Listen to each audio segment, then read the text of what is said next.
সময় তো আমার হাতের রান্নাই আপনাদের সাথে শেয়ার করি। আজকে আমি শেয়ার করব আম্মুর হাতে দেশি মুরগি রান্না।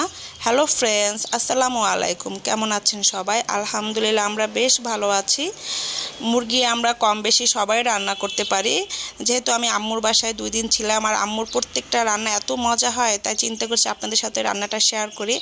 মুরগির জন্য আম্মু প্রথমে তেল দিয়েছে, এর সাথে 2 কাপ পরিমাণে কাটা পেঁয়াজ দিয়েছে এবং দারচিনি এলাচ দিয়ে ভালো করে একটু ভেজে নিয়েছে। এবং আম্মু এখানে বাটা পেঁয়াজও দিয়েছে, এর সাথে দিয়ে দিবে 1 চা চামচের মতো রসুন বাটা এবং 1 চা চামচের মতো জিরা বাটা। ভালো করে মশলাটা তেলের সাথে ভেজে নেবে। আর আম্মুদের বাটা মশলা মানে একদম পাটায় পিষে বাটা। আম্মুর যে হেল্পিং হ্যান্ড খালা আছে উনি একদম পাটায় পিষে দেন, আমাদের মতো আলট্রা মডার্ন খালা না যে ব্লেন্ডারে তারা করে দেয়, ওরকমের না। যাই হোক, আম্মু ভালো করে মশলাটা কষিয়ে নিচ্ছে। এর সাথে দিয়ে দিচ্ছে 1.5 চা চামচের মতো হলুদের গুঁড়া, কারণ আম্মুর হলুদ একটু কালার একটু নাকি কম আসে, এই জন্য আম্মু 1.5 চামচের মতোই নিয়েছে।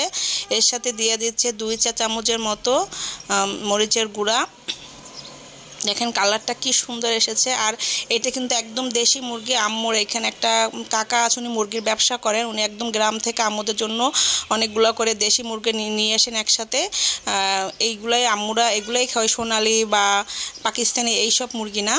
যাই হোক, আম্মুর মশলা কষানোটা হয়ে গিয়েছে, এখন দিয়ে মাংসগুলো দিয়ে দিচ্ছে। আর আম্মুর মাংস মজার আরও একটা কারণ হচ্ছে এই যে পাখা চামড়া এগুলো সব দিয়ে কিন্তু রান্না করে। আমরা কিন্তু বেসিক্যালি এগুলো দেই না, কারণ এগুলো পরিষ্কার করা অনেক ঝামেলা। এই জন্য হয়তো বা টেস্টটা বেশি হয়, কারণ চামড়ায় তো আলাদা তেল থাকে, পাখায় তেল থাকে।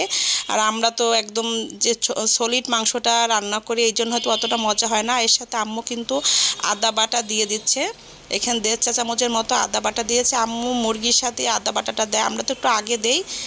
আম্মু ওই মুরগির সাথে আদাটা দিয়ে ভুনা করে, তাতে নাকি স্মেলটা আরও ভালো হয় এবং রান্নাটা নাকি মজা হয়।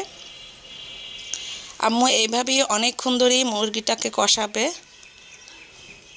আমিও কোনো কিছু রান্না করতে গেলে কিন্তু অনেকক্ষণ বসে কষাই, তাতে কিন্তু রান্নাটা অনেক মজা হয়। এর সাথে আম্মু তেজপাতা কেচি দিয়ে কেটে দিয়েছে। পাশাপাশি আম্মু আর একটা মাছের আইটেম করতেছে, আমি আবার ওইটা একটু ভিডিও করে নিয়েছি। আম্মু ওই যে পেঁয়াজ বাটা, রসুন বাটা, জিরা বাটা দিয়ে দিচ্ছে। আর এখন দিয়ে দিচ্ছে হলুদের গুঁড়া আর মরিচের গুঁড়া।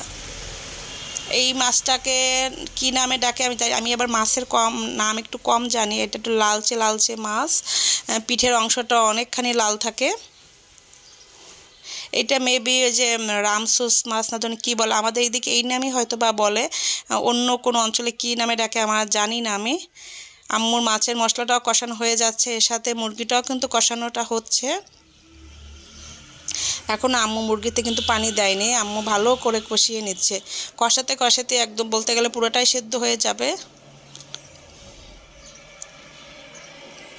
এদিকে আম্মুর মাছের মশলাটা ভুনা করা হয়ে গিয়েছে, এখন মাছটা দিয়ে দেবে। এই যে এই মাছটা আপনারা কি নামে চিনেন আমি জানি না।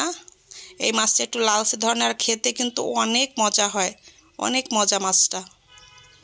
আম্মু কিন্তু বেশি পানি দেয় না মাছে, যেহেতু মাছগুলো একদম ভাজা ভাজা করা। এদিকে আম্মুর মুরগিটাও কিন্তু কষানো হয়ে যাচ্ছে।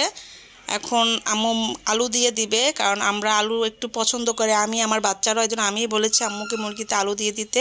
এই যে আলু দিয়ে কিছুক্ষণ কষিয়ে তারপর পানি দিয়ে দিবে। এইদিকে মাছটাও কিন্তু মোটামুটি হয়ে আসছে। এখন আম্মু টমেটো আর ধনেপাতা দিয়ে মাছটাকে উঠিয়ে ফেলবে। যা মজা হয়েছিল না, আপনারা দেখেই বুঝতে পেরেছেন কতটা মজা হয়েছে। রান্নাটা দেখলেই কিন্তু বোঝা যায়। যে মাছটা এখন তুলে ফেলবে। এদিকে আম্মুর মুরগি রান্নাটা হয়ে গিয়েছে। আম্মু পানি দিয়েছিল, আমি ওইটা আর ভিডিও করতে ভুলে গিয়েছি। যে খুবই মজা হয়েছিল মুরগিটা। ভালো থাকবেন সবাই, আমার আম্মুর জন্য দোয়া করবেন। আল্লাহ হাফেজ, আসসালামু